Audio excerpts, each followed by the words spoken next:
This is Lori Midson. I'm a food hack, a.k.a. food writer. I was just told that I should put my lines. And you're listening to The Modern Eater Show on iHeartRadio. Okay, we are back with The Modern Eater and continuing our discussions of beer. We've got Zach Nichols from Cellar West Brewery. And Zach, let me ask you, tell us a bit about the brewery and your theme, what you focus on. And Yeah. So we, Cellar West, I originally opened in Boulder, Colorado in the very beginning of 2017. And we are focused on Belgian farmhouse ales primarily. So lots of, similar to brews, lots of Belgian influence kind of beers. And we've started to kind of delve into lagers and some German style beers a little bit more. But our bread and butter is definitely the Belgian saisons and oak aged beers and things like that. Oak aging is delicious, by the way.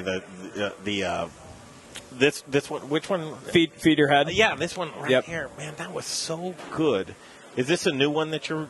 I wouldn't say it's new. We've had that one around for a little while now. That's kind of a fan favorite. So the mushroom infused. Where are we going with that? No mushrooms in that beer, but but it could make you feel real well. It could. I mean, I do all the label art as well, so I get to have fun with all that. That's fantastic. Yep. Your website. Cellarwest.com. Bet you have a lot of your beers labeled up there as well. Yeah, we've got all of our art on there and bottles and all that stuff. Well, you've got to sell a ton of this, by the way. Yeah, it's delicious. Yeah. I mean, that is an incredible beer. It's bottled. So, are you in liquor stores and we are? Around yeah. town? So we actually just started working with Culture Beverage, who is the Colorado distributor for Shelton Brothers. So, are you guys familiar with Shelton Brothers? No. Shelton Brothers is one of the kind of premier importers of higher end European beers from Germany and Belgium, and recently they started their own sort of Colorado distribution chapter called Culture Beverage. So we were actually the first Colorado brewer to sign on with them. So we fit really well into their portfolio. Lots of real authentic Belgian beers, and then we sort of do our spin on it as well. But so they do just about all of our distribution for us. So you can find bottles of our beer around Denver and the Front Range. We tend to do best with the kind of beer that we make in sort of corner, more specialized wine shops, things like that. Oh, really? Yeah, you're probably not going to find our bottles at the corner grocery or the gas station that's selling 30 racks. But the big guys like that. The Argonauts and the Applejacks, will they have Argonauts got our beer. Applejack has our beer.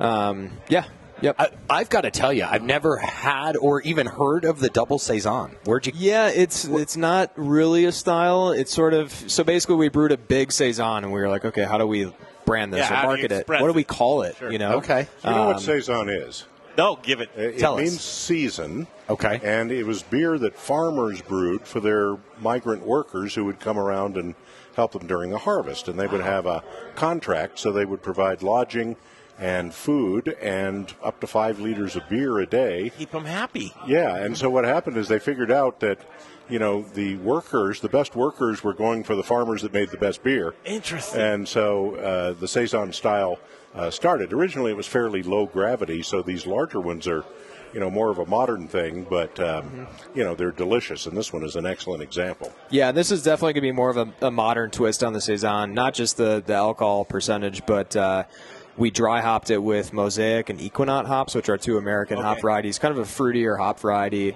Definitely not like an IPA style beer, but getting a little bit of that kind of fruity American hop character in there.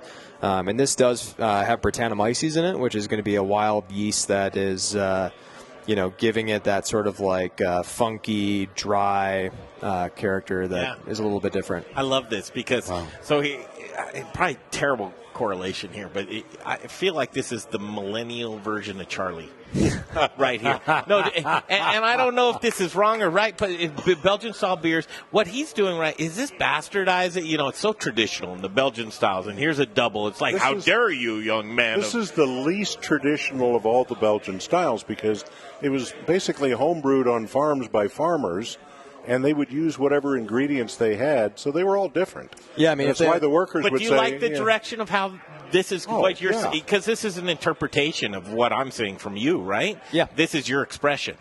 of Belgian-style beers. And I think your expression's maybe a little more traditional, Charlie? Not so much. We brew a lot of different saisons. We brew some strong ones. We brew some more traditional, lighter ones, and we like them all. So, what do you think of what they're doing? I think he's doing a great job. Yeah. We actually did a collaboration with Cellar West a while back when did a blackberry beer that came out awesome, and.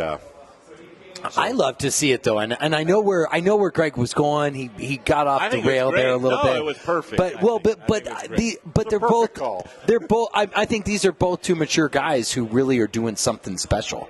I mean, and that's what I would say. I was talking about the styling of the Belgian style beers, the traditional sense of that, and I see a little bit of tweaking that you're doing here, and I like the expression personally, and that might be something that Charlie wouldn't be at the liberty to do within.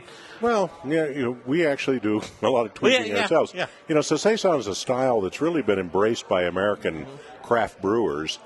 Interestingly enough, the Belgians aren't that wild about saisons. They consider them, country. Yeah. And where they've been embraced is in the U.S., and the innovations with them, taking the style further than just the traditional way, is really. Why wouldn't the migrant workers get more of a complex beer, Charlie?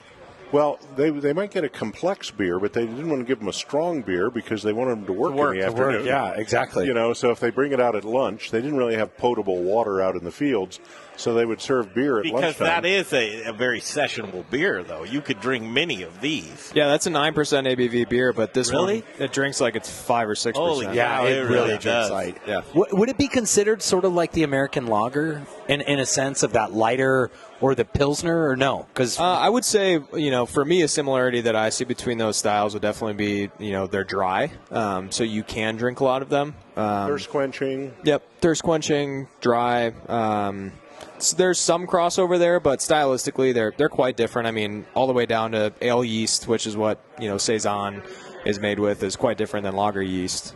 Just the way it functions and. But he put Brettanomyces in this, which is a wild yeast.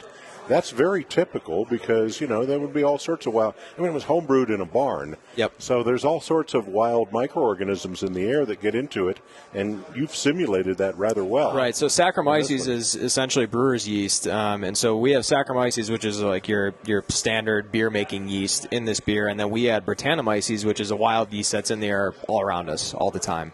And so on these Belgian farms, they're not trained brewers, so cleanliness is not first and foremost. So, this wild yeast is getting into these beers and creating these sort of funky characteristics. And we try to sort of bring that, back into the fold by, getting a pure culture pitch of Brettanomyces and adding it to the beer. I've learned so much tonight. The farmhouse ales, right? Yeah. Talking about that. That's cool. You guys, we have to do like an hour with you two talking about this stuff. Truly, time flies too much. You killed it, man. I mean, really great job. That was really, really good. We're going to come back and we are going to how can people get more information? Yeah, so we've moved our location to Lafayette. So we moved to a larger location outside of Boulder and Lafayette. So we've got a tap room brewery there that's open every day. But if people want to learn more, go to cellarwest.com. We've got an Instagram page, Facebook, all that jazz. And find out where you can pick it up also. This is an incredible beer, folks. I know. Go try this. It's awesome stuff, and that's not the only one they've got. So. Yeah. Run. Hopefully see you guys collaborate some more in the future. Yeah, we have in the past, and we would love to. Yeah. Who's up next in Booze in the News? Booze in the News tonight, we've got Eric Strom with Balmer Peak. Palmer Peak in Colorado, folks. Balmer Peak. Great job, you guys. I know. Thanks. No, I was saying, he threw that. Little Richard's in my way, so I got to